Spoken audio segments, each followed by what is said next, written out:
Ladies and gentlemen, welcome back to ETN. We have a special episode for you today. We are live from Monaco at the a16z Builders Retreat, and we are joined by an incredibly special guest. We have Nico Rosberg at Rosberg Ventures and former F1 World Champion sat with us here in Monaco. Nico, welcome to the show. It's a pleasure to have you here. Yeah, thank you very much. Hi to all ETN viewers. Welcome to my home turf also. I don't know how much you can see from behind, but I grew up here and I'm so lucky. You feel at home? No, I'm so lucky. This is amazing. I've been here my whole life. And it's insane. It's not every day like this. Like this is we're very lucky, particularly awesome day today. It's like the perfect day. We were saying it was a special show. And Andreessen has picked this hotel here at the top of the mountain with the best view of the whole area. And yeah, it's a very, very cool founders retreat going on here. And indeed. We've been having some, just now it was Valentino, the COO of Sana Labs. Who I think we're going to get him on the show at some point. Amazing stories, amazing stories. And so such great insights and learnings, from all his failures and things like that also. Amazing, it's very cool. Really cool. Yeah. And I guess we were saying just now, joking around, that to get Nico, we had to come over to home turf, to the home. And you were just saying you've been in the same area for 40 years here in Monaco. Tell us a little bit, how has your journey been, like stepping into the world of venture? You're running an incredibly successful fund right now. What's that been like, going from the F1 world into the venture capital? It's super hard because initially I'm just that race car driver, and that's useless. It's enough to at least get to say hello to people, but then after that it's like, okay, where's your what's your value proposition here? How are you gonna help the ecosystem? So I had to figure that out, and I had to build that first and foremost. It's about supporting, helping out, and finding your little angle where you're able to help in a way that maybe others are not, and then going hard on that and building your reputation as a result. Because of course, as with every relationship, it's all about you need to help first, and then one day you might get something back. And that's how I now have been working hard in the VC ecosystem, and it's been an awesome journey. Yeah. And talk to us about your focus. You just talk to me about how focused you are and how much you put that on a pedestal to make sure that you're always focused on the thing. Talk to us about that and how you kind of run your day to day with that in mind. That's I think one strength of us as high performance athletes also. We're very good at knowing how most efficiently to get from A to B, B being the victory, winning, Very, very efficient and very strong at saying no to all things left and right, and just super focused on the most important stepping stones to get as fast as possible to victory. And that's something that now I'm taking over in the world of venture. I have an alarm going. Probably it's like pick up my kids from school or something like that. So that distraction is allowed. It's the kids. So that's something, and that's strategizing. How to get in fastest way possible to winning, and it's gone very well. So when I mentioned before, like helping out, one very easy for me to help out is we're really, really good at creating exceptional gatherings, leveraging of course also the Formula One platform. So now for the Monaco Grand Prix, we have our boat trackside, and we're inviting some of the greatest founders of our time, and also curating the group that is thematically very fitting. And there's always opportunities for participants amongst themselves to really, there's deals happening, in our groups always, and learnings, and so you curate the group very, very carefully, and that's a natural, enormous value add, which people really appreciate. It's amazing. How do you translate that into the Silicon Valley and the Stockholms of the world, and you translate those two worlds? How do you kind of manage that tech world and then this world in Monaco, and your relationships here, managing deals, all that kind of stuff? Being in Monaco is a big disadvantage because there's zero ecosystem here. I could go so much faster if I was living in one of the tech hubs. So why do you choose to stay here? It's a conscious choice. Because I've done my world championship. If that's behind me, and for the rest of my life now, there's always going to be a balance. And I'm very, family, and friends, and this is the best life here. Love it. So it's not 100% perfect for my Rosberg Ventures mission, or our, because we're a big team now, but Rosberg Ventures mission, but that's what it is, And I respect that. Let's talk about that for a second. You mentioned it earlier, how initially, yes, being an F1 world champion was great, but like it only gets you so far in this world adventure. You kind of had to earn your stripes. You had to show that you are capable of competing at a top level in the venture ecosystem as well. You don't get the credibility. Let's talk about the journey of Rosberg Ventures then. Like, when did you sort of set this up? When did you decide that this was something that needs to happen? How's it been since the inception? Yeah, why venture as well? Like, why is that? Venture, the founders are high performance athletes, so I have a like super relationship with them, and I really appreciate. It's inspiring to me how they are.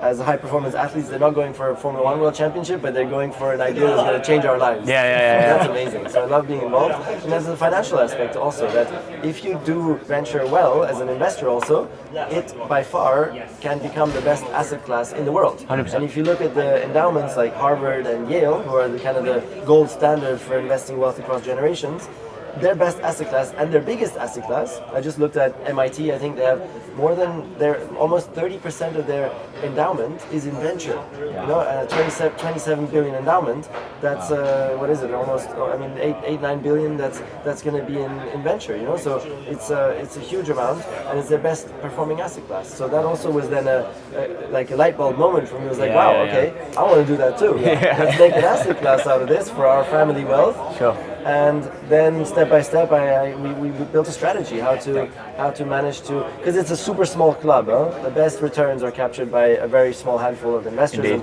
and also small generational startups who compound. You know, there's also there. It's not a huge club, and it's so hard to get in. The whole world wants to get in, and so it takes time.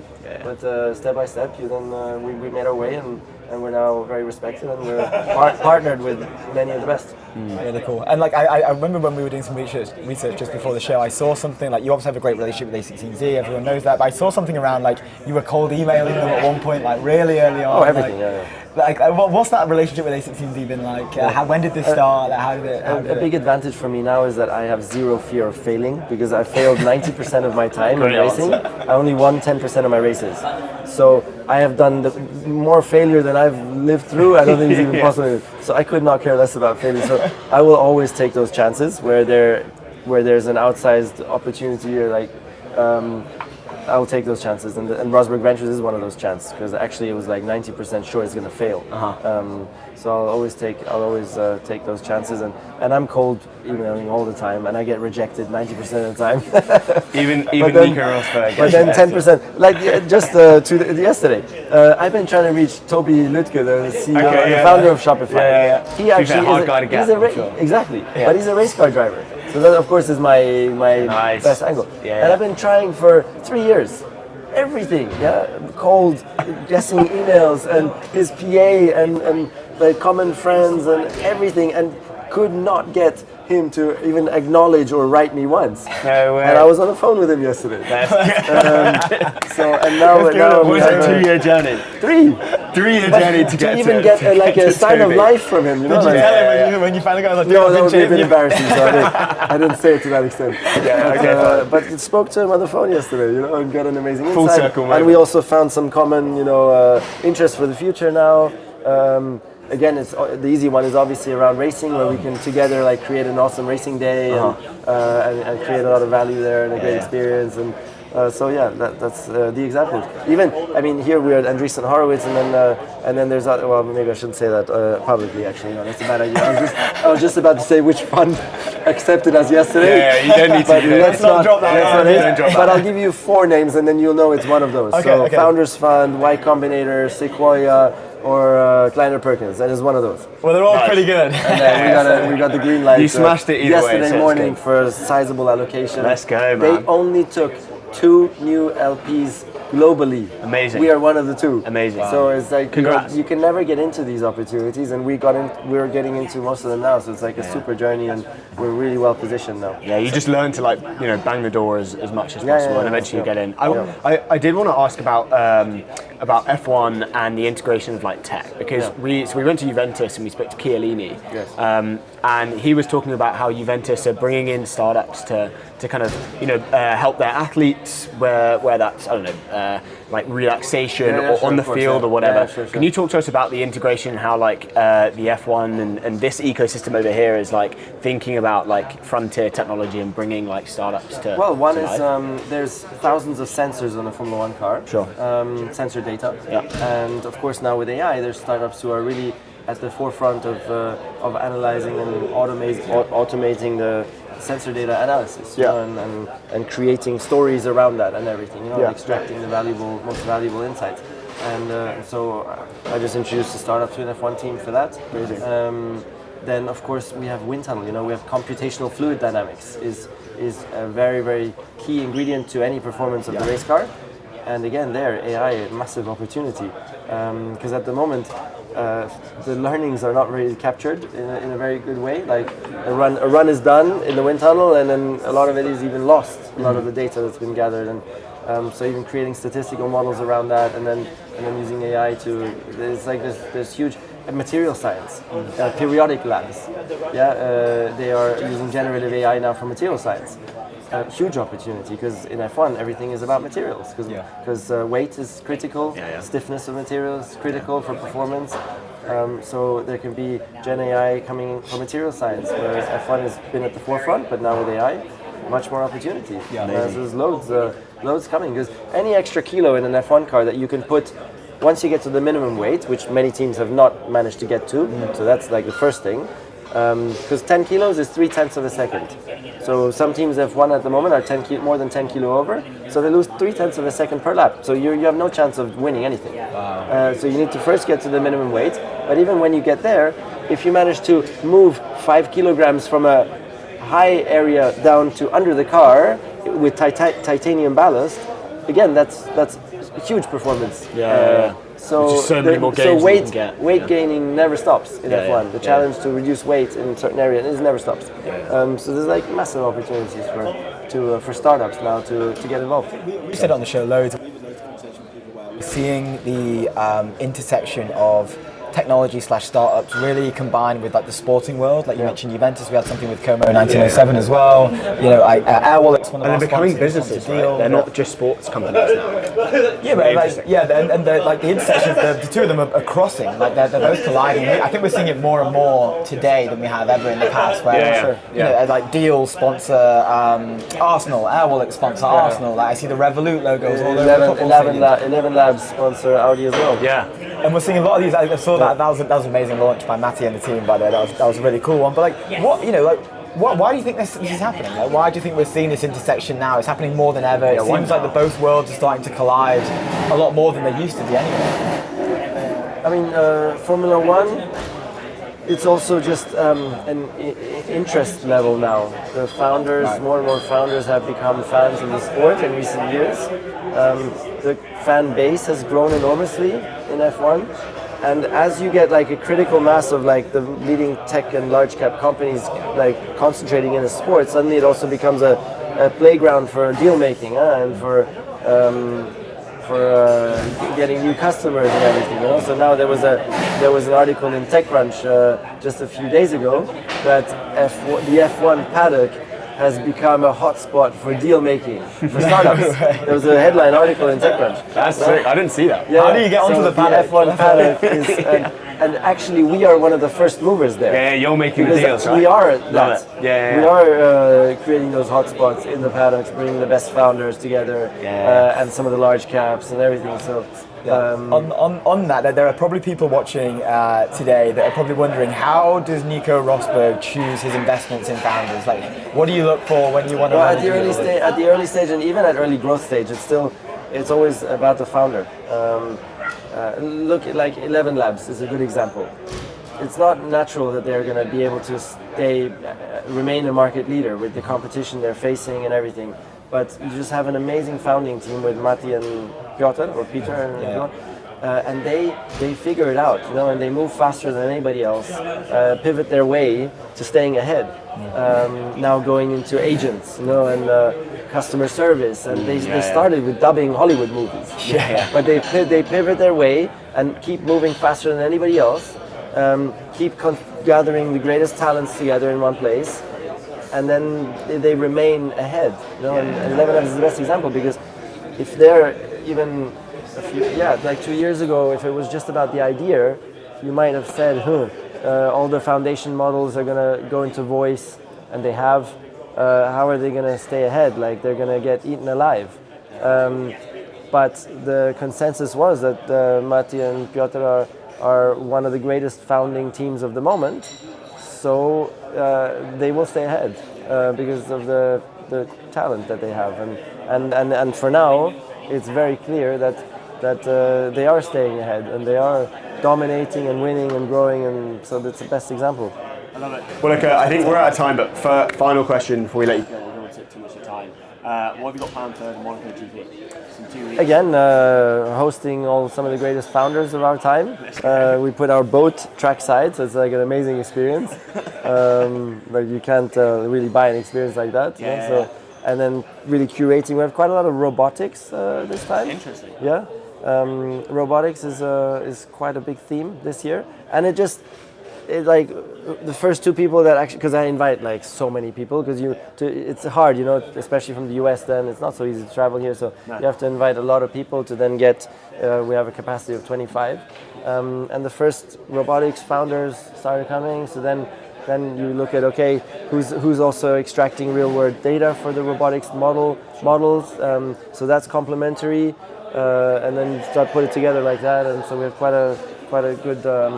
Presence from robotics this year. Oh, that's very interesting. It sounds like a pretty cool boat. That's going to be a good party. Yeah. That's what you want to be. Well, good stuff. Thank you very much for the time. We appreciate it. And we'll see you soon. And remember, everybody on ETN, who's watching on YouTube, subscribe, YouTube. Subscribe and follow. Hit the button now, guys. Seriously. Right? Yeah. You told me I had to say that. No, he didn't. I'm just kidding. I paid Nico. Yeah. Thank you so much. Thanks a lot. Appreciate it. Thanks for joining us. Thank you. Bye-bye, everybody. Nico Rosberg, ladies and gentlemen, thank you very much.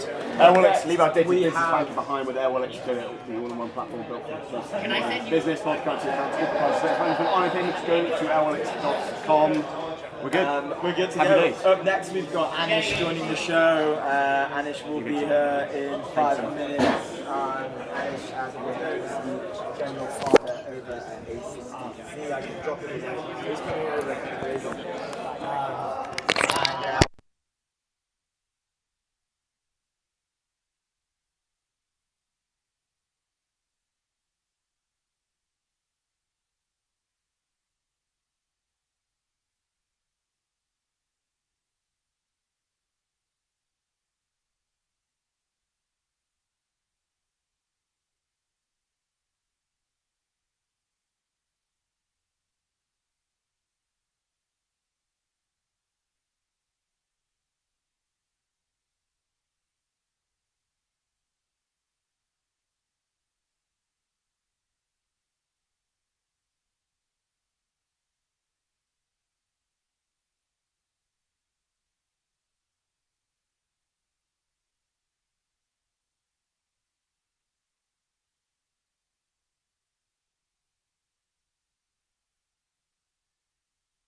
Yeah, we put you on another mic there. I'm double mic'd, man. How many podcasts are you doing today, I bro? can't. One mic can't handle me. Dude, thank you for joining us. It's so good to be here. Thank you for having us. Finally on the show. Finally, We've made it happen. For those who don't know, Anish, when did we meet? We met months ago in King's Cross.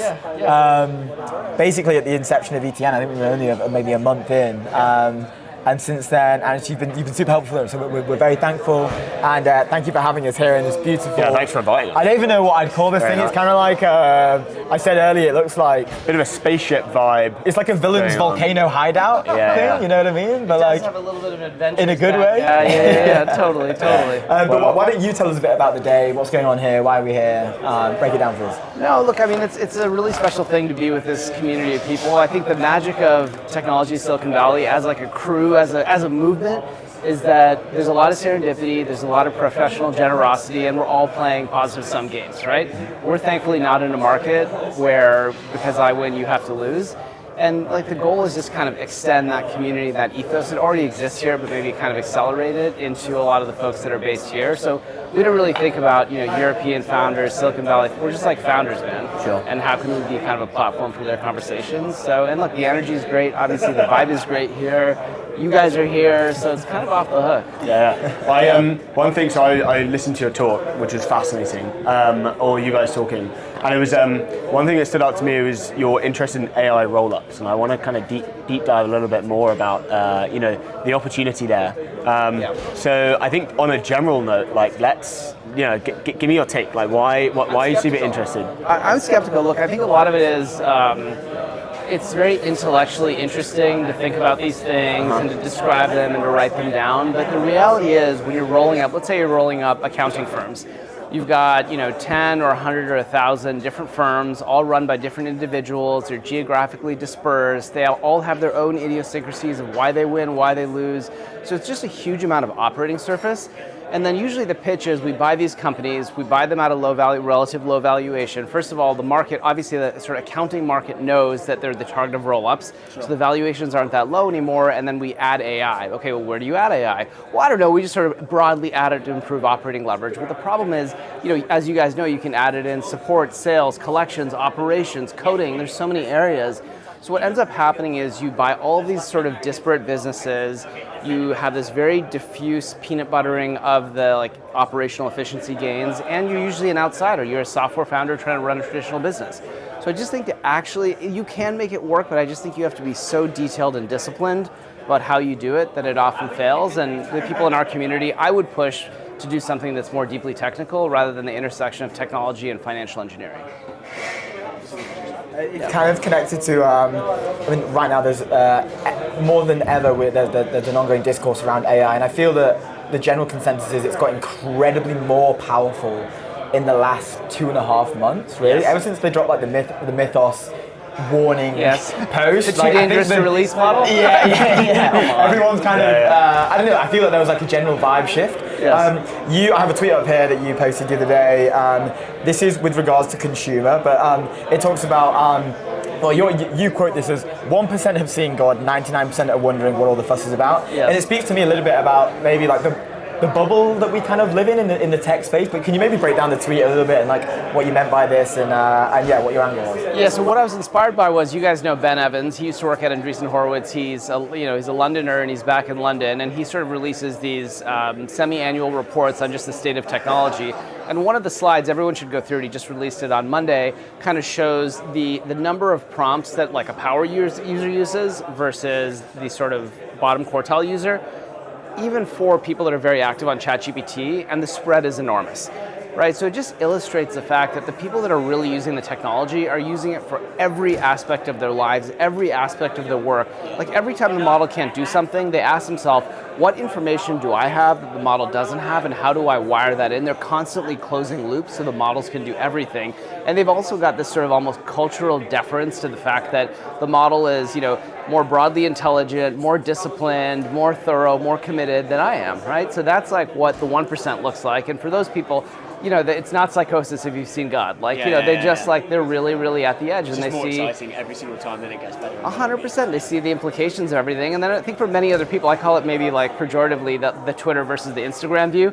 I think the Instagram ChatGPT people are like, it's cool, it's like a search engine, it can write a poem, like I don't get it, maybe proofread an email. I should wear a coat today because of the weather or something. 100%, dude. For everyone else, you just see what's possible, then you see the implications of it. Yeah. It's like, oh my God. I was not shocked, and I think that people who are maybe not tech native do have certain opinions over AI, maybe slightly more negative than others, but recently what went viral was Eric's speech at Arizona State University, and he was getting booed. I would expect maybe some like jeers, but a consistent booing throughout the whole thing. Yes. What did you make of that? Like, what did you think of? How do you think the general consensus sits right now? And like, were you surprised to see that? I think we're our own worst enemy on this. Like, we cannot have, as a community, our message cannot be, it might kill you, and if it doesn't, it's definitely going to take your job.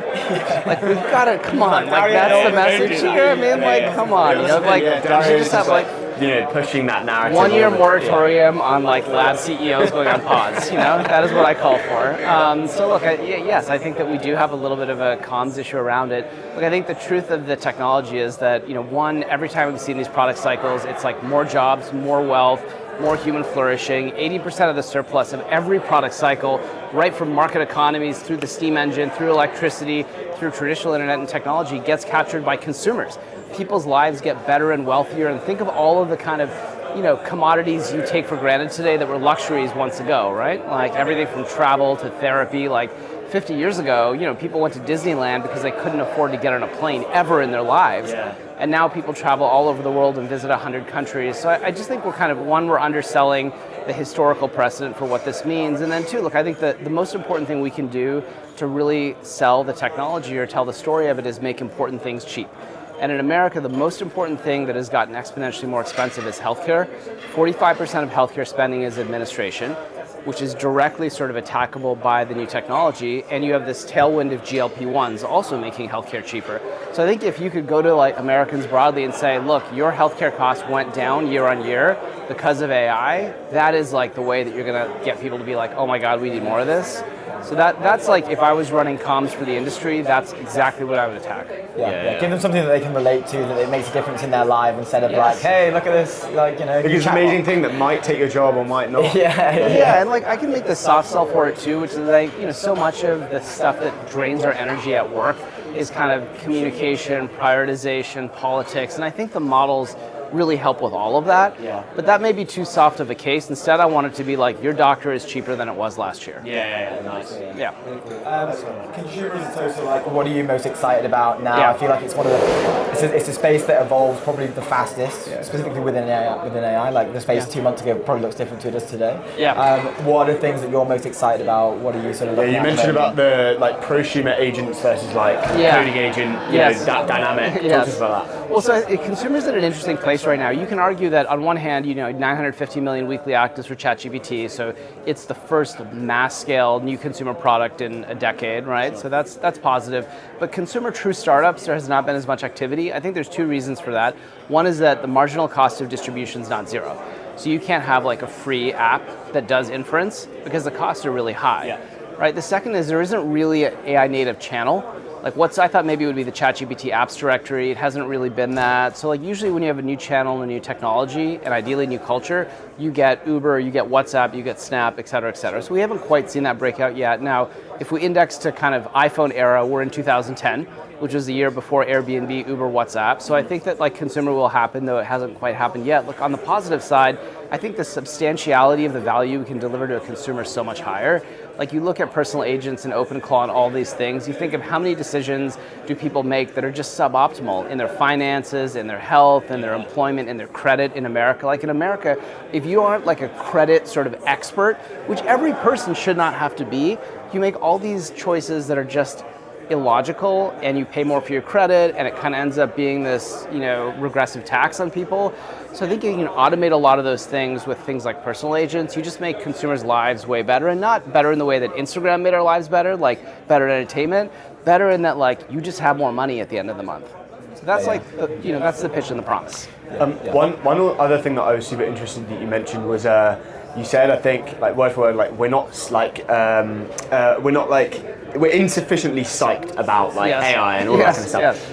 And Gabe mentioned that we're like too over psyched. about it. Can you that was like your hot take, right? Give us the hot take about like why are we insufficiently psyched? I feel like people are pretty psyched about AI. Yeah, well, it's okay. Maybe I'll start You're in with the 1% Gabe's of seen God. Yeah, that's right. Yeah. Well, so I think actually within the 1%, I think that who's seen God, I think there's 1% who have like seen God and seen nothing there. And they're like, they're like, okay, now that like everything's over, money, and actually a lot of my friends at Anthropic speak this way. They're like, money will cease to be a relevant concept in 2 years. Yeah. I'm like, come on, dude. Like, so then what is the point? Like, we might as well all just give up. So I think that there's like a version of it, of like believing that we're sort of feel the AGI that's a little bit defeatist. Sure. And I think to Gabe's point, the people that are thinking that way just don't have high feelings of agency, aren't really investing, aren't really building because they feel like it's over.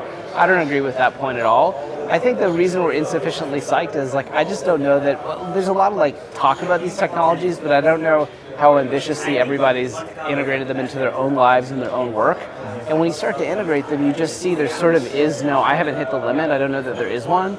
So I think that like we all understand this from a kind of abstract intellectual perspective that it's important with a capital I, but I'm still not seeing as much obsession as I feel, and I think we should see. Yeah. It's almost like surface level, and like the adoption side of it isn't necessarily. There's a wide variety, but I think there's an opportunity for even more obsession. Like, what if like every story was told? If we talk about entertainment, right? What if every app idea you had at 2 a.m. with your buddies when you were drinking got built? Like, why isn't I think Scott from Cognition said this, which is like, what percentage of the ideas you have in a given day actually get expressed and built? And until we converge on 100%, like the work's not done yet. It's less that I'm sort of critiquing anyone and more that like, hey, have we really taken this to the logical extreme? Yeah, there's just still so much out there to grab, basically. Yeah, even with the existing technologies. Like if technology progress stopped today and the lab stopped training models and all we had was what we have, like it would be a 30, 40, 50 year sort of economic deployment cycle, I think. Sure. And maybe not so hot then. I kind of agree with you. Yeah, well there you go. See, it's a nice warm take. A warm take. That's right. Warm takes on the show. Come to ETN for mild takes. That's right. On the adoption point, we were looking at, we spoke with Ewan Blair, who runs Multiverse. Tony Blair came on the show the other day. And they're deploying this new adoption process for enterprise connections with AI, essentially. Like, how do we upscale these people and actually get them using AI in a good way that can help them increase the top line? So there's actually some real benefit. And prior to that with him, we were discussing OpenAI's like Deployment Co, all the partnerships now that we're doing with these larger firms to actually okay, this thing's pretty good now. Let's work on getting it into businesses and actually seeing some difference in like the ARR or like standard metrics or like the bottom line or the top line. It feels like this year is that year. It will be the year of actually deploying this technology in large scale companies. Yes. Have you looked into this at all? Like timelines for this, when we get to a good point? Like, in what stage of the cycle is this? Like, is this where enterprise will actually start? Like, because I think a lot of people's like, yay, AI, we're going to do AI, and then they do all the AI, and they're token maxing, but nothing's really changing in the business. Yeah, I mean, I think you're certainly seeing in certain teams, right? So I think in all the engineering teams, all the product teams that are no longer writing specs and are building prototypes. So I think that it is showing up now. It's sort of like uneven surface. So it is showing up in the enterprise already. I think a lot of the this intelligence primitive is a lot like the cloud primitive. Where, you have AWS in 2010. It's like, well, how does AWS get deployed to 30, 40, 50% of the Fortune 500? It's not enough to just have AWS. You need to actually have somebody to build all kinds of products on top of it and package it and sell it, and sometimes through channels and sometimes through steak dinners and sometimes through PLG. So this is the opportunity. I think the labs see that they need to do this, and I think this is the opportunity for all of us as well, which is, I think that we underestimate how much of the intelligence primitive really is a primitive, right? It's just tokens on tap. And the way that the value actually gets delivered, showing up in operational efficiency, more profits, higher sort of happiness of employees and CEOs, all the priorities get done instead of the top 3 or the top 1. Like, that's going to take a lot of extra work that the labs aren't necessarily going to do. It's why they're partnering. They also want services off their balance sheet, so that's another consideration. So I think this is going to happen and continue to happen for another 10, 15 years, because it's just the technology at its core is still fairly raw.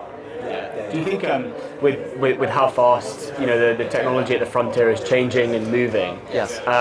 That it's almost going to be like a cat and mouse game where enterprise eventually is maybe, I don't know how many years behind it, frontier technology and adoption it is, but it's kind of like every time frontier technology moves, maybe enterprise is 5 years behind and then kind of catch up a little bit and then goes and then Well, I'd be curious for your guys' view on this. It feels like we've achieved code GI, right? Okay. We have AGI for code. Yeah, I agree. So now I'd argue that incremental progress in models for coding, like sure, there'll be certain types of coding and maybe sort of just get deeper and deeper. but it's sort of like for the average sort of SaaS product, we already have AGI for writing code, right? And like we're quickly going to cross the threshold where we have AGI. Maybe we do already for law and finance and accounting and HR and all these other professions.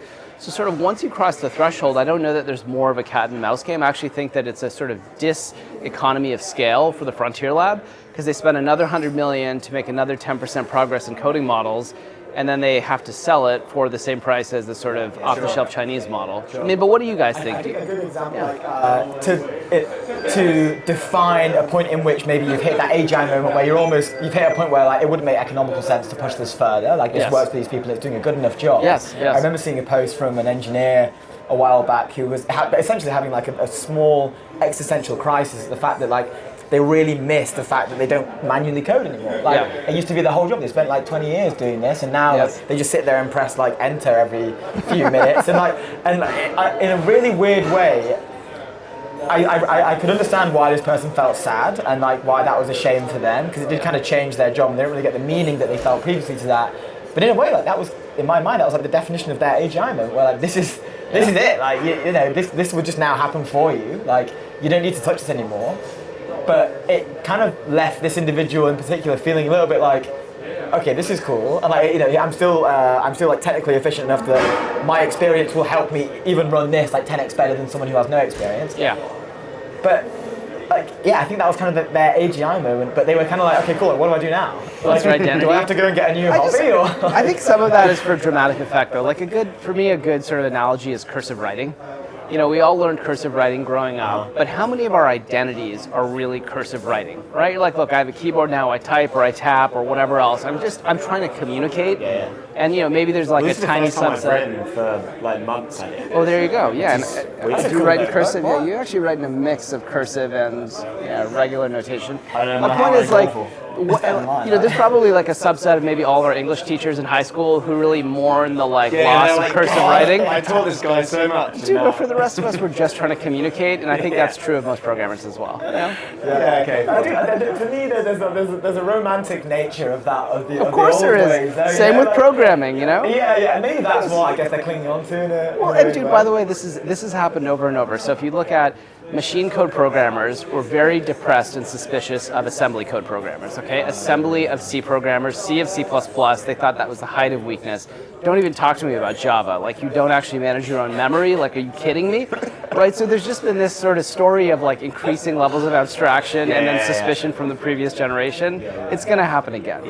I remember seeing ages ago, like slightly connected to this, but it was when Uber had launched initially, and it was a clip of a guy in like a yellow cab, like kicking an Uber, and he's like yelling at the driver, and the headlines were like, yellow cab drivers are furious that Uber drivers are coming in. Yeah. And then there was that was like from a number of years ago, and then there was another article about like Uber drivers were furious at Waymos, and they were like kicking Waymos and these, like autonomous. There you go. Yeah, like, Exactly. Yes. Come on, buddy. Like you were doing it. You can't really. Yes. So maybe it is, I guess, part of the cycle. And well, same thing with jobs, right? When like something, I don't know, the Industrial Revolution happens. There's a load of jobs within that boom, and then everything else kind of like moves on, and some of those jobs get left behind, and there's just cycles, right? Some do, but in surprising ways. The cycles are quicker, I think.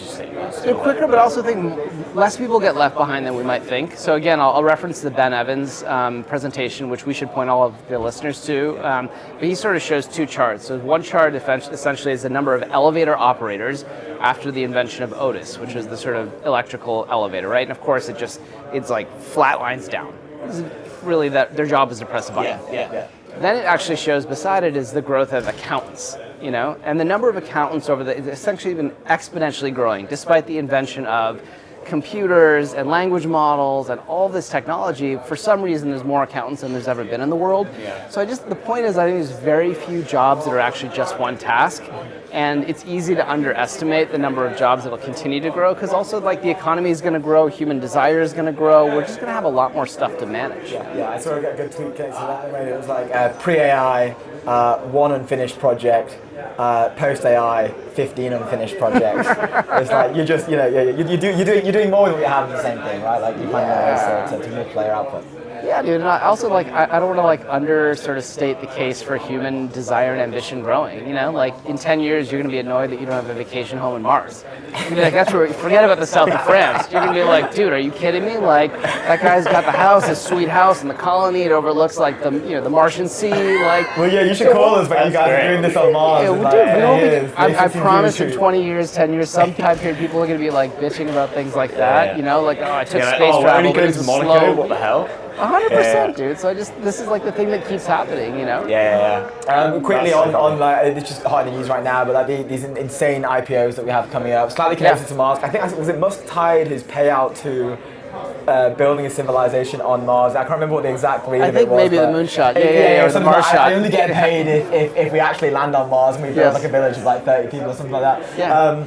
But just like, what are you feeling about what's going to happen when all this, when these IPOs occur, right? Like this seems like an insane amount of capital is flowing into these markets. We have like SpaceX, OpenAI. I think they just came out. They were talking about maybe September in the FT yesterday. Yeah, we had Philip Johnson on the show, and we asked him the same question. He just said, "You just don't even realise the scale of capital that will flow into the space, industry, just purely from the SpaceX IPO." This has never happened before. I don't think. These three large. Like Anthropic as well, Anthropic, OpenAI, SpaceX. Like, thoughts here? Like, it's just like an unprecedented moment in the history of the world. I think it's very exciting. Obviously, actually, I think oddly for the big labs when they go public, it will actually be it will show that they too are subject to gravity. Like, yes, of course, OpenAI and Anthropic are so formidable and so capable, and they can do they can't do everything. They still have to make prioritization, trade-offs. They still actually have margins to think about. So in a sense, it's going to just make them seem real rather than this kind of abstraction. I like that. That's cool. And I actually think that it's going to be very encouraging for the startup ecosystem. Sure. I mean, I think SpaceX we've kind of been on this arc where 10 years ago, everyone was kind of building, B2B SaaS, and not that there's anything wrong with that, but I think just the threshold on ambition was a lot lower than it is today. And to me, I think SpaceX is more of a cultural moment. Like, forget about a moonshot. Now we have a Mars shot. We can't even call it a moonshot anymore. It's a Mars shot pay package. So it's just like that to me just demonstrates all of our collective ambition going up, and that's a good thing. Sure. That's like a rough shift in. People are moving back to hard tech. I can't remember whose take on this was, but like early days of venture capital focus was broadly just hard tech, focus on that sort of stuff. Yes. Then we had the software cycle, and then now we're kind of going back to the hardware and deep tech cycle. What do you think comes out of this? Like, why do you think this is cyclical? Like, what sort of epoch are we about to enter? I think it's great that we're doing it. I think we've got back to. I think Palmer Luckey was interviewed on his boat, and he was talking about this. Like, hey, maybe some of these software companies sort of held founders back from building more ambitious, either software or hardware ideas. And I think as a kind of technology community, for a long time we sort of said, oh yeah, those problems are too hard, or nobody wants to fund them, or maybe they're not important to work on, or maybe they're not ethical to work on, which is the most dangerous of them all. And now all of that has been lifted. I think we were talking last night at dinner about the Boom founder. If you look at his LinkedIn, this goes viral on Twitter like twice a month. He's like a product manager at Groupon, I think, for 2 years. And then he starts this like supersonic jet company, and now it's working. So it's just like, so what's your excuse, bro? You can just do things. You can just do things. Okay, well, we're literally run out so far over time. So thanks so much for incredible, guys. Time with us. What a pleasure, man. Thank you very much for the invite. We appreciate it. And we got a fun day for us today, don't we? Yeah, let's have fun and let's do it again soon. Good stuff. All right, cheers, man. See you soon. Good to see you, brother. All right, later. Good stuff. Thank you. Wojciech, you're up, brother. We are flowing today. We got to be careful what we do. Dude, good to have you on. We're just going to mic you up. Of course. Thank you. How's the stream looking? Oh wow. I just checked it. It's fantastic. Dude, also why am I going after Anish? And you've got Seema as well, another partner, a16z coming straight to He was dropping lukewarm takes the whole show. Oh, let's do some spicy takes now. Yeah, I'm sure a good follow. Dude, tell us about what you're building. Tell us about yourself for those who don't know. Introduce yourself on the stream. Beautiful. So I'm Voy. I'm building ENDGOAL. A year from now, everyone will have a personal agent, and we will provide them. We will build them. We will deliver the agents. Previously, I was running a crypto social startup called Supercast. Sold it to Forecaster, another crypto social startup, and yeah, and this is how I'm here in Monaco now. Yeah, beautiful Monaco. It's not a bad spot, huh? This is beautiful. What a place. Yeah. I wanted to ask you. We spoke like last night and this morning about Polish founders and building in Warsaw. Talk to us about that. Give us your perspective on Polish founders and where the Polish ecosystem is at. Why you moved back to Warsaw now to build as well. Give us that perspective. Yeah, so I'm Polish. I'm a big believer in our country. I used to, after finishing uni, I used to live all over the place, and at the end of 23, I decided to move back to Warsaw. Sure. Because it's such a dynamic and crazy ecosystem right now. Obviously, we have 11 labs. We now have Victor raising great Series A. We have ENDGOAL and all the other companies in Warsaw, and it's such a great place to build from. My personal goal is to make Poland the wealthiest country in Europe over the next 50 years. Elon has Mars. I have this. Sorry, guys. You can be maybe on spot number 2 if you work hard enough. Your media company gets larger. But yeah, we build personal agents. Don't make us compete. If you're Polish and you're right now working, grinding in San Francisco, in New York, or in London, I think you should definitely consider moving back. Joining us in Warsaw and building together, because it's such a great. There's so many tailwinds going for Poland right now. I love it. And then let's talk about your decision to get back into building. You're about 2 months in. Yeah. Why did you get back in the arena? Because usually people like to take a little bit of time out. They like to chill out. I did take time out. Yeah. But you were just too busy. You were sick of being on the sidelines. What's going on? There's nothing else to do than build, right? Unfortunately. Best time in the world to build. Yeah, best time, the best tools. I think after I came back from LA to Warsaw in summer last year, I took some time off and then immediately set out on a mission that, hey, if my goal is to make Warsaw the wealthiest country in Europe, first my best way to contribute to it is to start a huge company. Yeah. And then also how I was deciding on the company, actually for the first set of ideas I was considering were hardware ideas. Because before we are the wealthiest, we have to be secure, we have to be safe, and obviously we have a big dangerous enemy, right? Right next to you. Yeah, right next to us.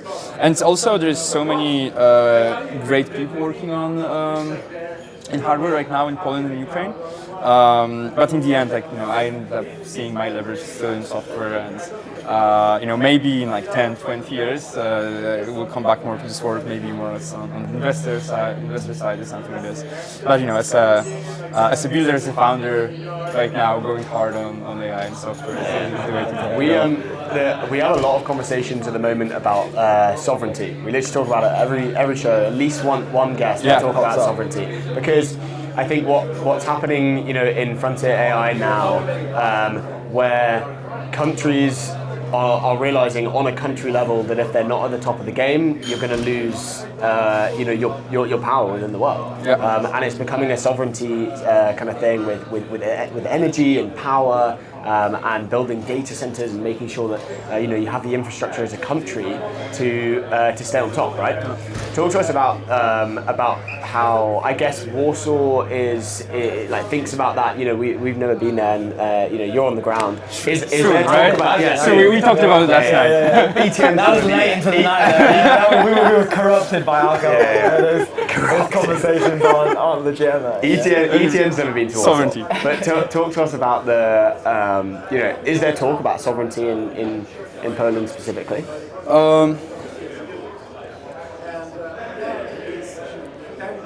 So, first of all, Europe has an incredible challenge ahead of us to be more sovereign, to be prepared. The current set of events, like global politics, show us that we unfortunately have to rely on ourselves, and this is probably what we talked on the show for past many weeks. The Polish perspective on this is that we lived in this reality maybe for past 4 years. Fortunately, not directly, but because the Russian aggression on Ukraine, we first helped a lot of Ukrainians, and we home a lot of people, but also we're like directly exposed to all the atrocities from the war, and we see how the front line looks like and what Ukrainians have to do to keep it, and what kind of support you can expect from the West. So on the national level, a lot of is happening there. I wish there was more happening on the private side, but definitely there's like a bipartisan issue right now. All the parties on all the political side of the spectrum, they want to invest in sovereignty. There is this big European investment program into military equipment. It's called SAFE, and Poland is one of the largest recipients of that. I think there would be around $44 billion flowing into military purchases in Poland, and hopefully a lot of that will go into private investments as well, and like buying from our private companies. Very interesting. Yeah, really cool. Let's go back to the start. I want to talk about the personal agents. Yes. What you will have a better thesis on this than us. We've had multiple conversations on the show around this, and like the world that people are predicting will come after agents. Like people are now building software for agents. They're not building software for humans anymore. Yeah. I'm not going that far. It's like I've heard some crazy stories from like the exceptional builders here. But yeah, like building software directly for agents is, it's still a bit science fiction. Yeah, it's not. It's hard to like actually think about, right? I didn't in my mind how this would play out, but your decision to go down that path of agents, like walk us through this. What's your thesis here? Like you mentioned last night very briefly, but everyone wants a personal agent. I think it took me a very long time to become AGI build. Actually, this is probably one of my intellectual mistakes over the past few years. Maybe I wasn't close enough to the labs. I went to SF, but my previous company was in crypto, so I was talking to crypto people rather than AI people, and I couldn't see the exponential clearly. And then the exponential hit me like December, January. It's like oh yeah, like a shock. It's like okay, suddenly your whole like professional life changes. The way how you operate changes because everything is just now in Cloud Code and Codex or in OpenClaw, now in Hermes. In your personal setups, and just like life looks so much different, so fast for all of us. And this was also a moment where me as an entrepreneur I couldn't ignore, right? Yeah. It's like, okay, the world is clearly changing.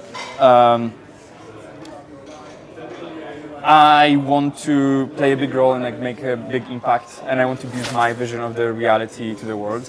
Building a company is the best way to express your own vision.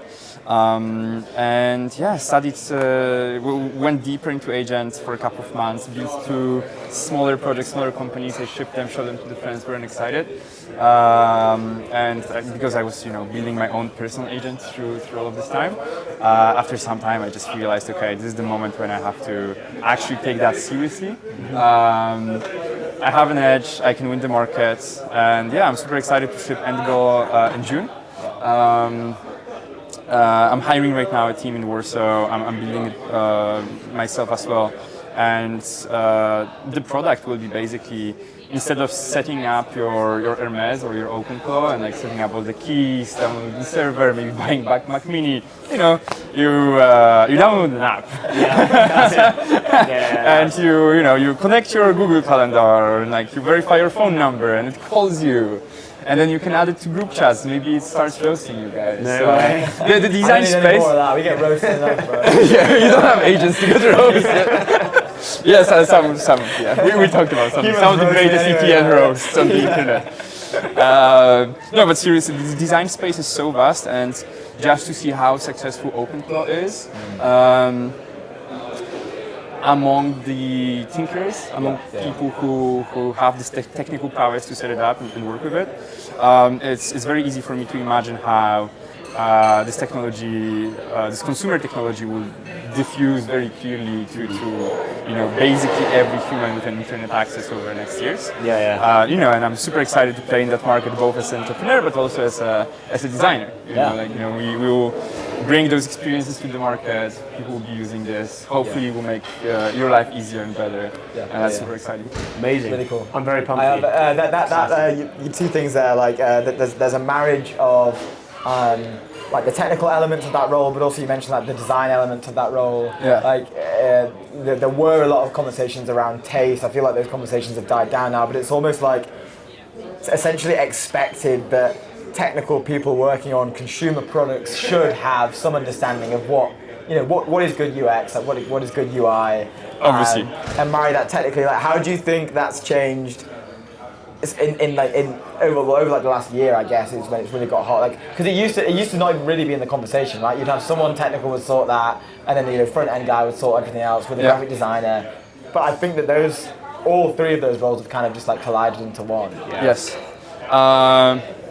It's truly a shift in how we work and what matters. I think.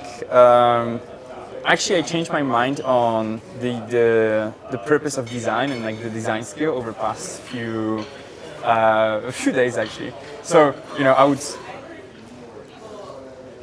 for past few months, I would assume that you not really need a designer because the AI can create something good enough. But also, I think just a few days ago, I was introduced to this exceptional guy running Tonic. It's a design studio from my hometown, from Poznań in Poland.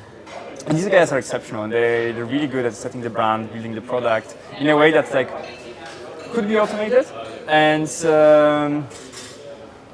also you could come up with yourself. But these guys are so skilled and so exceptional that I think they are top of the funnel for the agent work, and then like agents actually use those guidelines and those ideas to build software.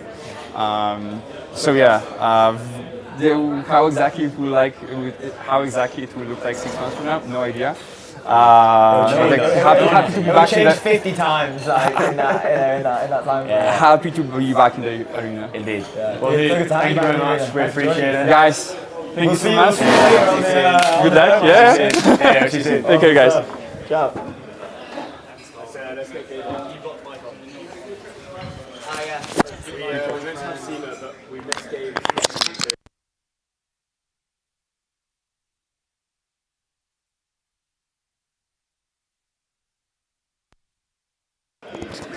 Very European fashion. Okay, we're good. We're good? Okay. So good to have you. Hey, thank you We for... finally managed to make it happen. Yeah, I I know. was saying earlier, just as we went live at the start, I was explaining when I was chatting to Boy last night, and I mentioned earlier to you, I think he's probably like the fourth person to mention that we should chat to you after Friedrich, Pitt, and obviously Boy as well. And I'd only just seen the LinkedIn messages last night. I was like, thank God you're here, so we can actually make it. Yeah, no, I'm excited to be here. I heard amazing things from you guys, and congrats on all the work that you guys have done to put this together. Thank you very much. Thank you for having us here. It's probably one of our cooler live locations. Yeah, we've done some cool events, but this is probably top. We have to keep the bar high. Next year we'll be Well, Anish was talking about doing one in Mars. Yeah, on Mars. we'll do one on Mars. That's the next step. Dude, so much to dig into. Do you maybe want to, for the viewers in the stream, introduce you and what you're focused on right now? What are you excited about? Yeah.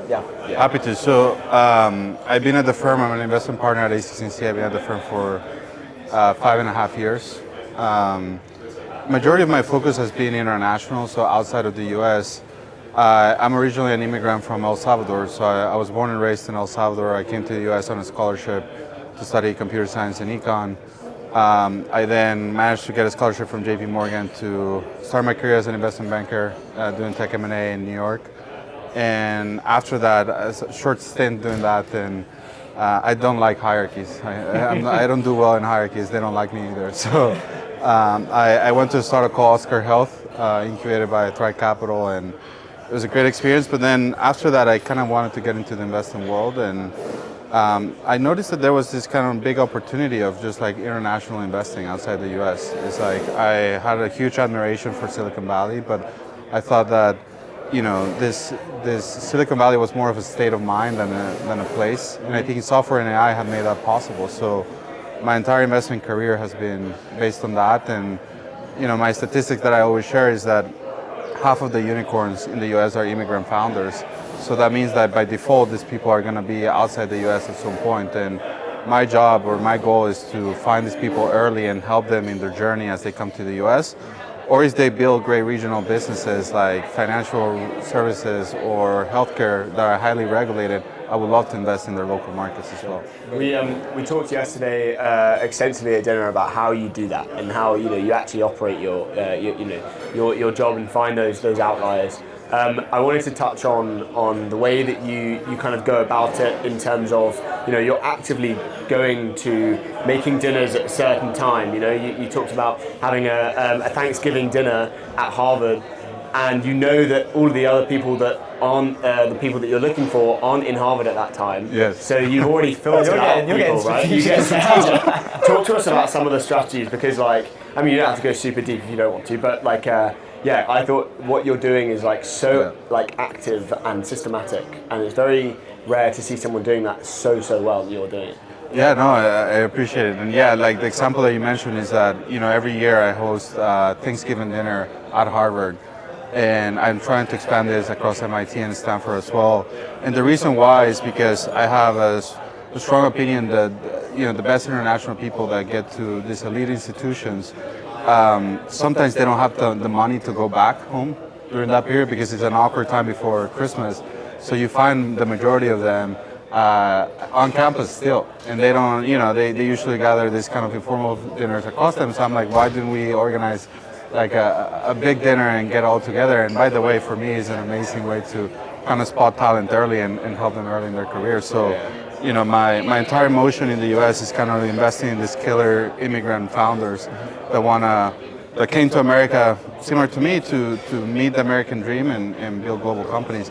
But one example that happened in Europe about 2 years ago is that I saw the rise of these hacker houses kind of emerging in different countries. So, in Germany it was Alexandria, in Spain was Exponential, in Sweden it was Founders House, in Finland it was Freight, and I kind of mapped out all these communities, and it was amazing to see the vibe of these young builders that kind of wanted to make Europe a great place for people to build, and not only to build, but kind of concentrate the talent and eventually move to the US if they wanted to or needed to because of their business model. And that was kind of the way that I originally started mapping out the European talent, was this hacker houses and helping them sponsor and support. And that has played out really well for us in terms of mapping talent across Europe and helping them come to America and build great companies. Yeah. Really nice. I mean, you must see an insane amount of early stage young builders. Is there in your mind when you're approaching these founders, is there a checklist that you have in your head that you want to tick off? Is there certain attributes that they need as a person, but also the business itself? What are you looking for in these really young people? Yeah, so I think one of them is resilience is really important. So the ability to move around different countries is kind of important to me, because that kind of forces you to restart from the ground up. And also to learn a new system while you're... Yeah, you learn about the network, right? When you go to somewhere new and you've built a network from literally the ground up. Yeah. And who was the guy that you talked about who... you have to remind me, you showed a picture of those 5 people, and you were like, that was the guy that I found 5 years beforehand. Oh yeah. So this is a Brazilian guy. His name is Lucas Lameiras, and there was this very well-known newspaper in Brazil that about a year ago announced the top angel investors in Brazil, and there was 5 of them, and then all of the other 4 have built $5 billion plus companies in Brazil, except for Lucas. And Lucas is an interesting example because I selected him to be a scout for us to help us map out the network, and he actually was born in a favela and didn't have a lot of resources, kind of working his way up. And when I selected him as a scout, I remember a lot of the local VCs were making fun of what is Andreessen doing by picking this person? What is Gabriel, like, he has lost it. And then it's funny to be able to post this 5 years later and see like the amazing curve that this person has been able to hit. And like now he has his own fund that was anchored by Hummingbird, and he's done incredibly well. So my job is to be able to spot these non-obvious backgrounds and kind of help them, not only help them achieve their goals, but help them accelerate, because I believe that this type of people, they're going to succeed no matter what. They don't need your help. They're not going to... You're just going to help them get there faster. Yeah, you just have to help them get faster. And I guess I'm like, let's just forget about the business that they're building, right? Because I feel that sometimes it's so early that it's pre-idea or like, it's pre-like revenue, it's pre-like PMF, all that sort of stuff. So a lot of it, as people are aware, is you're backing the individual, you're backing the person. What, like, these personal attributes, so you mentioned one is resilience, like, is there a couple that you look for in someone, or is it just like a general vibe you get with them? Like, I think resilience and speed is really, really important. I think for me, those are the two main characteristics that I look in a founder, especially when they're young, they don't have much experience, is like, okay, can this person go about building the business and get you're going to get punched in the face several times as building a business, and it's going to be really, really hard. Yeah. But then the speed that you iterate is quite important. I never met, and I think Sam Altman is known for saying this famous quote, but it's like, I never met a successful person that is not fast, or doesn't move fast. So I think that's quite important. And I think that the other thing is just this ability to grasp networks and grasp really complex topics and kind of distill them in a way, it doesn't have to be articulated in a way that most people expect, but like just the grasping on then first principles and being like, okay, now I got what the problem is and how I'm gonna tackle it is quite important. And this is very rare to find in young builders, because sometimes experience is what builds up. You mentioned something during the content session about kind of more non-technical people are now obviously building, with AI and everything. Can you talk to us about that shift? Because you had some nice, just nice perspectives on where that is going. You feel like everyone will be building their own, software, agents, everything. Yeah, so I think right now, like, the biggest opportunity that I'm excited is, there's a lot of tools that everybody's talking about in the world, in Silicon Valley, in technology in Europe, and everybody's like, oh, you have Cursor, you have all this, you have Cloud Code, you have Codex. But if you look at it from a non-technical perspective, is even though onboarding is really, really hard for like a non-technical person, it's like, okay, how do I go about doing this? So I think there's a huge opportunity of bringing these tools to non-technical folks that can leverage them to make themselves 100x more productive. And I think a big thesis that I have is that AI is just gonna enable you to do more of the same things that you do, and at a faster pace.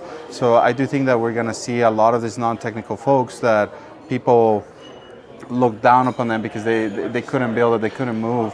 Now they're gonna start doing their own processes and their own workflows that are gonna help them accelerate. So I'm incredibly bullish on companies that go meet the non-technical folks and kind of abstract those layers of complexity so that they can build. A really cool connected to that. We spoke briefly with a few people in the past, but how do we get past the point? So you mentioned like non-technical people here, but I guess those non-technical people are still in the tech ecosystem. Like, how do we deploy AI beyond that to these maybe people who aren't AI native, but they're also not like tech native? Like, AI has a pretty bad branding and narrative around it right now for anyone who's not in the ecosystem. We were mentioning like Eric Schmidt getting booed at Arizona State earlier. Like, how what's your take on the AI branding right now, and how do we adopt the masses? How do we bring them in? Yeah, this is a big concern happening right now, because I think there's this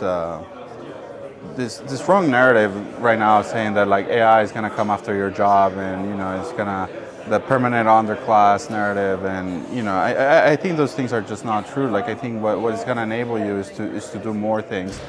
And Jeff Bezos has this interview that just came out yesterday or like a couple of days ago, where he was saying that like, if you're building, you'd rather do it with a machine versus your own hand, right? So like I think it's kind of like the same way that I think people right now is like the first generation is built for technical people, but like once these tools come for the non-technical folks, they're gonna also experience the amazing advantages of being able to build. And I think to your point of like, okay, non-technical with no tech background, like that is the opportunity of like, you know, a lot of the folks here in this retreat, that they can go build towards that, because I think bringing people along is what is really, really important, and it's gonna get us to the next way of innovation. So I am quite positive, and I think that eventually the tools will become less complex for people that have no experience in tech. That is so intuitive. You know, we used to communicate with computers in 0 to 1 language. Now you can do it in natural language, and I think that's just like a more easier way for people to adopt these new tools. Yeah, really cool. I think we're coming towards maybe the end of the interview, but I think we have a good opportunity just to ask about the Scout program that you guys run. Like, I'm sure people would want to know, like for you guys, like, how successful has this been? Like, what are some of the crazy stories and the crazy stats around this? Like, I think you might have one of the largest networks. Talk to us through like, how does it work? How do people get in? What have you been surprised about by it? Like, So it's for me, the Scout Network is a way to help us cover the world, right? So this is the way. When I think about selecting a scout, it's not about just this person is interesting. It's like, okay, this person is clearly a nod within their local ecosystem, right? So my goal is to feel like Andreessen is a local investor in Sweden, in Germany, in London, even despite us not having offices there. And the reason we try to achieve this is through these people that have built amazing goodwill, amazing networks, and they just kind of want to help builders early on. So cases of this is like Frederick Guillaume from Pitt, right? Like he originally was a scout for us. I got to know him that way, and then we ended up investing in his company. And that's a motion that you're going to see across a lot of the investments that we're going to announce in Europe. Is a lot of this Scout Network is not only to map out talent, but also to get to know people at a deeper level, how they think, even how they invest. You know, you get to see like, okay, is this person very, very selective? Because, you know, you can also extrapolate this on how they select talent. Sure, you know? And that's kind of how it has played out for us. So have you got like a world like record-breaking scout, like a scout that you've been like, oh my god, how does this person keep doing all this? Like, the MVP of Scout. His name is Gabriel Peterson. Shout out to Gabriel. Gabriel Peterson. He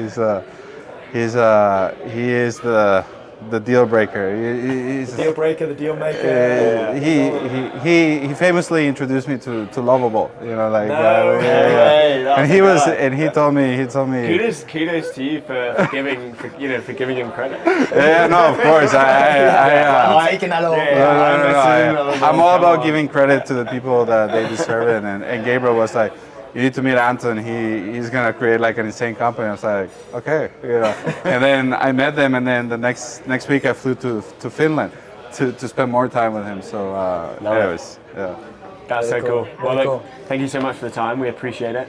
And thanks for the invite, I guess. Of course. Thank you guys. Got a good day lined appreciate up for the rest of the day. Stuff. Awesome. All right. See you soon. Absolute pleasure. See you soon. Thanks, bro. Catch up in a sec. Have some lunch. That.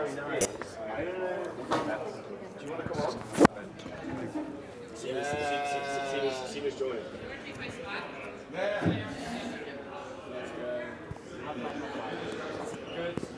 Ladies and gentlemen, I think we're doing this last guest of the day. Yeah, this is last guest of the day. Last guest of the day. You're welcome. Did we get an email? No, you're good. We just got it all to get mic'd up, and then we're good to go. Do we come on just after Seema? After this one? Yeah, after this one. Good to see you. See you in 5. Okay, two more interviews. We got twos. Yeah. Two more for the folks at home. Good. Welcome Should I to be the wearing show. my sunglasses too? Hell yeah. Let me take them How are off. you? I feel. I do, but I. No, this We're is doing fine. no. Okay, well then you're making me want to take mine off then. Yeah. Well, I just thought I was like halfway Was I through gonna an hit the interview with Gabe, and I was like, well, have I? I think I wore mine. Well, it's funny. I was watching your your interview with Anish, and you guys kind of had those like Blues Brothers vibes to you. I could have played in our favour.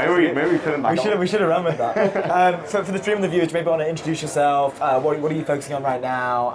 And then we can get into a bunch of questions. Sure. Seema. I'm a partner at Andreessen Horowitz. Been here for 7 years. Long time in the venture ecosystem, but I invest a lot in AI B2B apps. As I was mentioning, I like to invest in what you classically would consider really boring businesses. So yeah, Really cool. They're boring to some people, but they're fun to. It's like the boring ones to always you. make the most money. though. Yeah, It's you like- mentioned, you that's the said thing. on the talk, you were like, the boring businesses are the fun ones. Yeah. Why are they fun ones? because okay, take SAP. Yeah. It's this like behemoth, this behemoth business that no one likes using. It's been around forever. The entire like Fortune 500, Global 2000 runs on SAP. Yeah. And it does so much, and it's like there's an opportunity now for startups to come in and like chip away at pieces of it. I don't know if you guys have ever seen SAP in the wild. I think No, I not have really. cross Yeah. paths with I don't you. think many people want to like say, You don't- hey, I use SAP. I've seen the offices like online. I haven't been there. Yeah, the offices I think are like outside of Mannheim, Germany, right? Like there's really no reason to ever run into them. But I think that's a good example of like old sleepy software Sure. where you could imagine like the reason someone no one wants to, as you said, no one wants to interact with or say they interact with SAP, but like you want to have a piece of software that's actually useful to the user, right? Which is like providing the insights and you can actually do your job. And so like this is where I think the business becomes interesting. You take something that's boring, profitable, obviously very useful, like it's the entire system of record for a company, and like build a tool that's actually useful to the employee to actually do their job, or in the future actually like agents to then be able to interact and take the data and do things. And it's interesting. So what do you? Maybe you've got a good take on like, and it's not. I feel like it was a thing, and then it kind of died down, and I was seeing like certain stocks connected with that rebound, like the SaaS apocalypse. Like, what were your thoughts on this? I mean, this took over the timeline for quite a while, and as I say, I think it was like headline news with the Citrini piece that came out, an obvious reaction from the markets. Conversation kind of went away, but the stocks didn't recover, and now we're seeing like Datadog and a few others bounce again. Like, what's your take on the whole thing? Sure. Well, two things based on that. One is, I wouldn't really say Datadog is a SaaS business. I think Datadog benefits from AI and the complexity that AI creates, and it's an infrastructure business.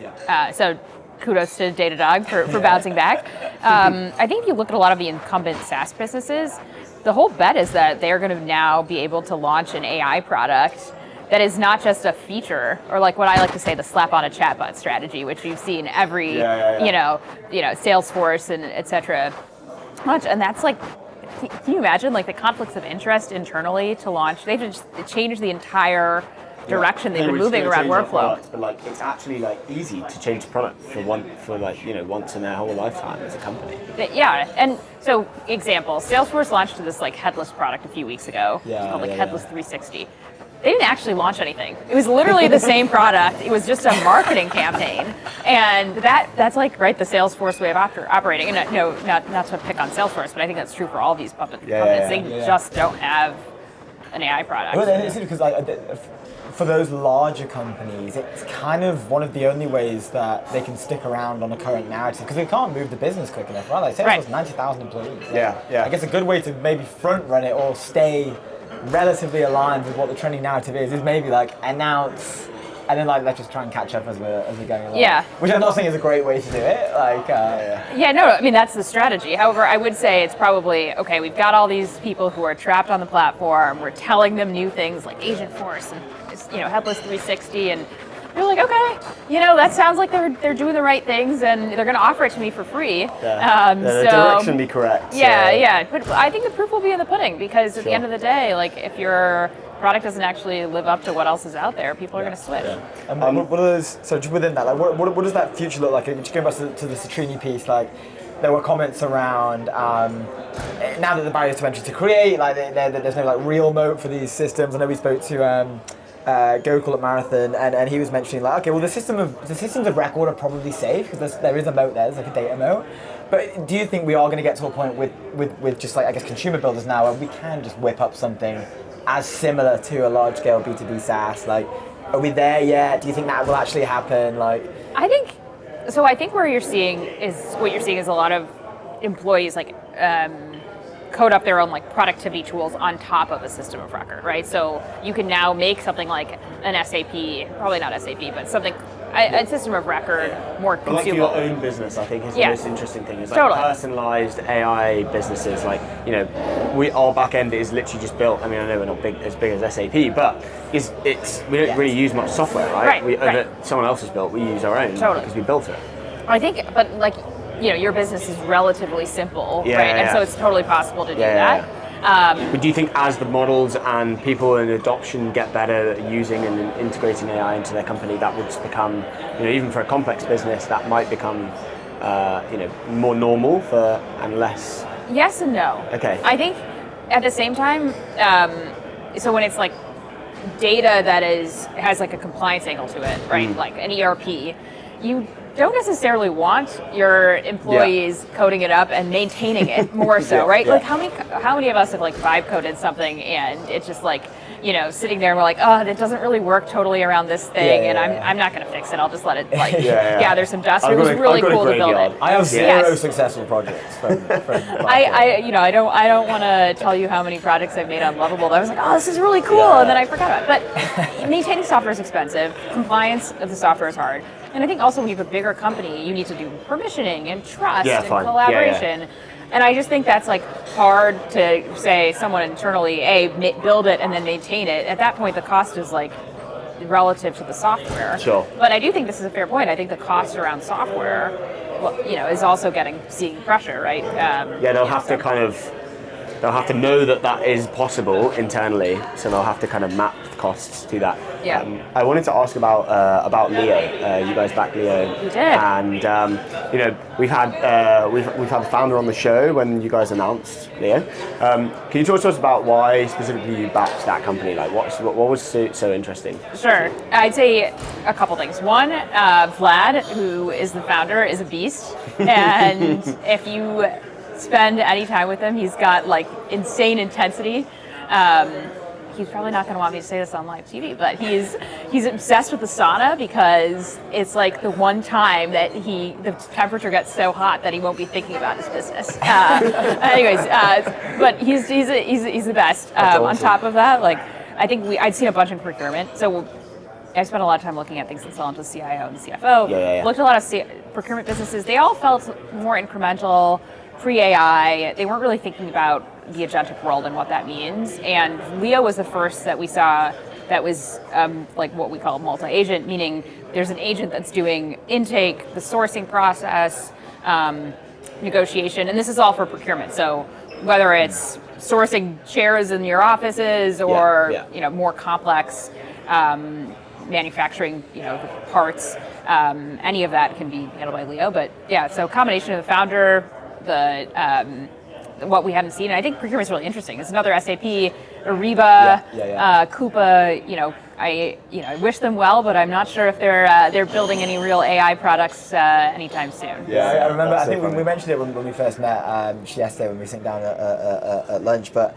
Like that was such a funny conversation because as he's going through these sales cycles when he's selling his own product, he's like learning the ins and outs of like, okay, what does this company's procurement process look like? So even during the deal, he's kind of like, there's a positive feedback loop making him even better at selling his own product to that company. And then I guess like The more rinse and meetings repeat. he has, the better. Yeah, like it's weird, right? Because every single time, every sale is like a really funny, like direct feedback loop of the exact process that you're going through. Right? You mentioned this. You said like when companies now or startups are now selling into like Fortune 500 companies, you said you want to create like an AI partner. Like you want to create that bridge, and I guess Leo is doing that very, very well. Yeah. Talk to us about like how I guess founders should be selling into Fortune 500 companies because it's happening more because the Fortune 500 companies know that they need to be doing this, otherwise they're going to get left behind. Right, and I think there isn't an alternative, right? I think the best AI companies, including Leo, are using FTEs, which everyone's talking about. But that's the whole point is to build trust and say, okay, your data may not be in the shape that is, you know, like formatted and clean and like the schema all matches. Like we're going to help you do all of that. Sure. And we're going to help you figure out the people parts. Like, okay, we now have, you know, these people using this system, these people, we're going to like kind of help manage it. It's a lot of what the Accentures of the world did before, but now you don't need to like hire these consultants to come in and like figure out all your people and your system and your data issues. And now the companies are doing it directly, and That's, I think, what helps build that trust so you can sell into the Fortune 500. But honestly, I think a huge part of it is that before 5% of any SaaS buyers would be in the market any year, and now 100% are. So it's a fun time to be selling software. Yeah, I love that. Within this world, then, what are you excited about that you've got coming up? Like, what's something that's like really sort of like taking most of your focus right now, a particular area? Yeah, no. So the areas I spend a lot of time on selling into CIO, CFO. I've invested in procurement and ERP and collections. I look a lot at like the future of marketing as well, because it's funny because marketing was one of those areas that was kind of the obvious use case for AI. It was like, okay, content is getting created. That was the first thing we did with when ChatGPT came out. Automate business growth. Remember it was like was Dolly one of the first like image generation models that crops up? OpenAI, And that was I was surprised to see that there. And we've spoken on the show before, but like ages ago when. Naval is he's having a conversation with Joe Rogan on his podcast in like 2017, and Naval's predicting like, okay, obviously it's going to be the really boring autonomous stuff that goes first, and then like the humans will sort of retreat back into the creatives, and there'll be like a new equilibrium where like, everyone's like a poet or an artist or a blah, because there's like a defensible moat from AI there, but. It kind of like the first thing that kind of got done was like Dolly was done. I don't know if you remember that DALL-E images were also kind of like weird, they were watercolored, oil paintings. So, totally weird, but like you could see, you were like, okay, well, like why do I need to use an ad agency to create ads when I've got images? But the reality of it is like the quality of images and content in general has taken a while to get to a point where like marketers and advertisers trust it enough to use the images, and then we're still not at the point where you can dynamically put like hyper-personalized ads in front of different people and just totally trust it to run autonomously. But I've spent a lot of time looking at marketing. We haven't really invested in anything in the category, but like I think that is something that's going to come. That's interesting. I think other areas like HR, no one's really taking on like, Workday is another area, recruiting. But honestly, I'll look at anything that's selling into B2B, and I love these old systems of record. Let's go. So cool. Yeah. Look, we don't want to take too much time. I think we've got about 10 minutes left. Thanks for having me. But no, it's an absolute pleasure to have you on for the first time. Thanks for having me, guys. Really appreciate it. Yeah. We'll see you later. See you later. Awesome. Cheers. Oh, yeah.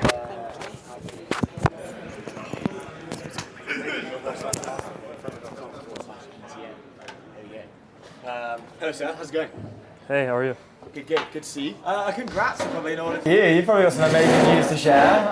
Welcome to the show. It's good to have you on. How are you doing? Hey guys. Welcome.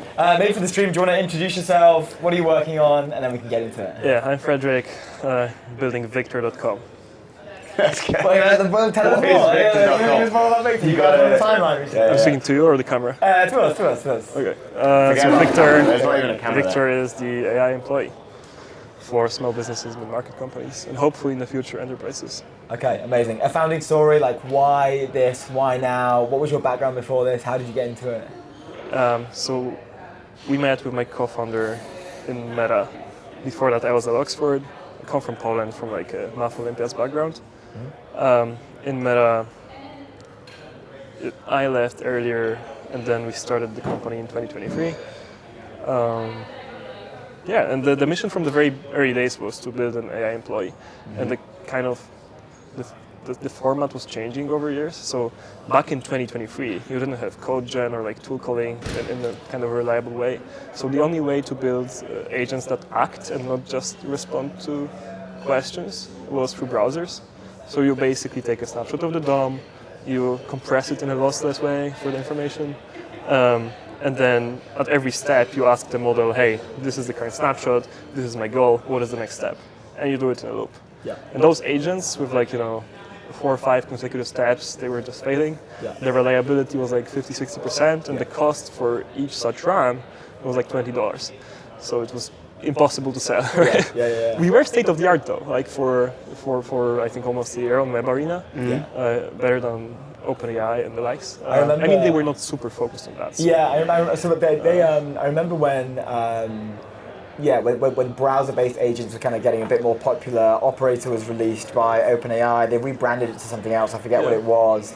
But I was at Convergence as well. And this was something that we were working on, and I always felt that there was a natural deviation or a natural evolution to browser-based agents in the sense where, okay, this is really cool. Let's get it to go to my Gmail or go to my Slack or go to my whatever. But then I think over time it seems to evolve where like let's just get them to live in these other apps anyway, right? Like let's just put them in Slack or just put them in Gmail. Like the steps were like 15 steps. I'd been waiting for 12 minutes to get a thing done, and by the time it had even finished it either failed or I could have done it myself a lot quicker. But the speed at which we've seen this space change is mind-blowing to me. So that was like last year that we were working on that, and now I think it's a lot more popular. There seems to be like a lot of uptake. I'm not sure like how you guys are finding it with the attention and all the conversations. Their retention is crazy. With like customers. 350% revenue retention on month one.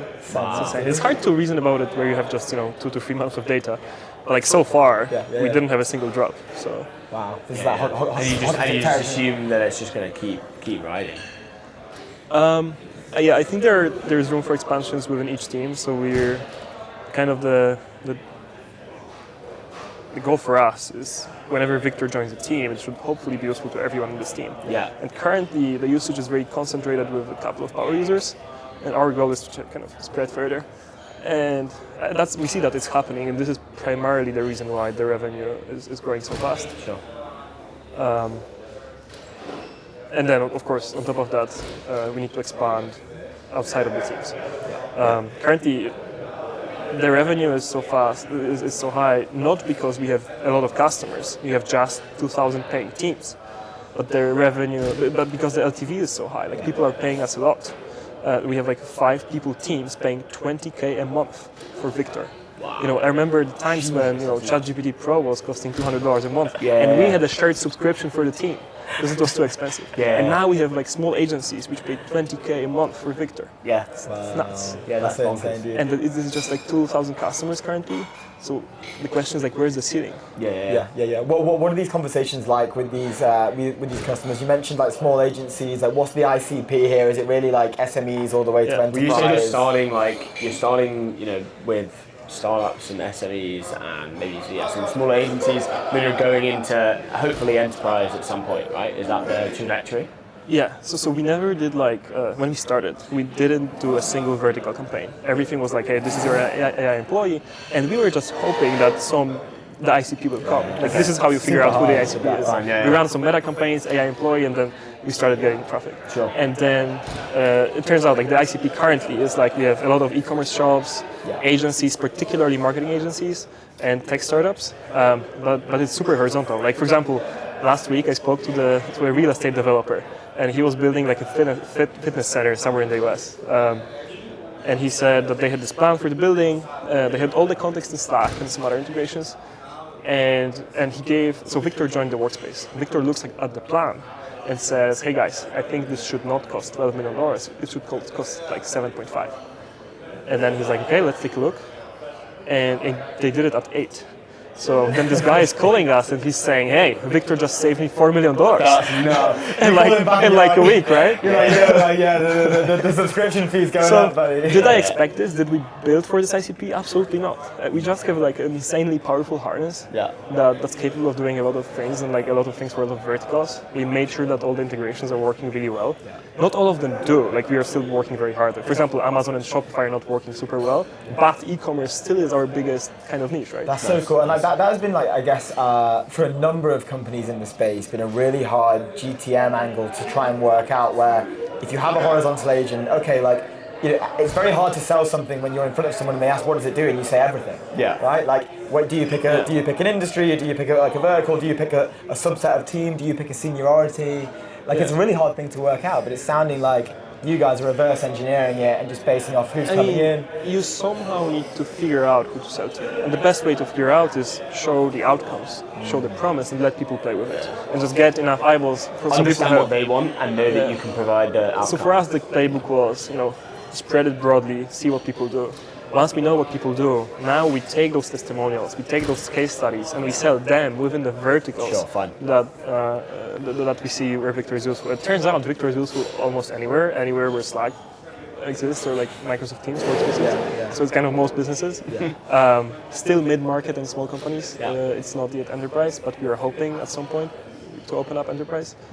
But man, I'm super curious. Like every day I'm learning something new. Like there's like a lawn mowing company or some other crazy things that we have seen recently. Yeah, you're just seeing the users of like what companies are coming in. You're like, oh my god, Yeah. didn't realize that would be. The common theme across all of them, I think, is that, and this we discovered through talking with all the users, is Victor joins the company and figures out how to 10x your business, like what you're not doing that you should be doing, and then helps you elevate. Yeah. And we mentioned it a little bit. Let's talk about the trajectory that you guys were on. So I remember when you guys launched initially, it wasn't super long ago. Like, I think we covered it on the show back in the day. This is like, I'm talking definitely when we were doing the show. We've been doing the show for about 6 or 7 months on X, and now I'm seeing like just you guys are everywhere on the timeline. Like, how's this journey been these last like 6 or 7 months? What's it been like building? So previously we were building a different product. Okay. And that was essentially the same agent loop, the same product, but it was in emails. And emails are personal. It's not a collaborative place. Right? This is not very collaborative. So it's quite close. So we didn't have like the growth benefits, but we absolutely nailed marketing because we were fighting for every single penny, for every impression. So we were really optimizing the CAC really strongly. And then when we found this PMF in Slack after launching Victor, then we took all of those nailed marketing strategies and we just applied everything to Victor, and therefore we are able to grow super fast. We already had like an influencer engine warmed up. We had the performance marketing engines. Still, word of mouth is like the biggest acquisition channel, but these guys, like the other channels, are working super well. So the journey, we were basically, as Elon says, eating glass for a couple of years, but then suddenly everything turns useful. Yeah. Well, dude, so cool. we're running out of time. I think everyone's turning out. But thank you very much for joining the show. We appreciate it. Well, Congrats on all the stuff that's going on.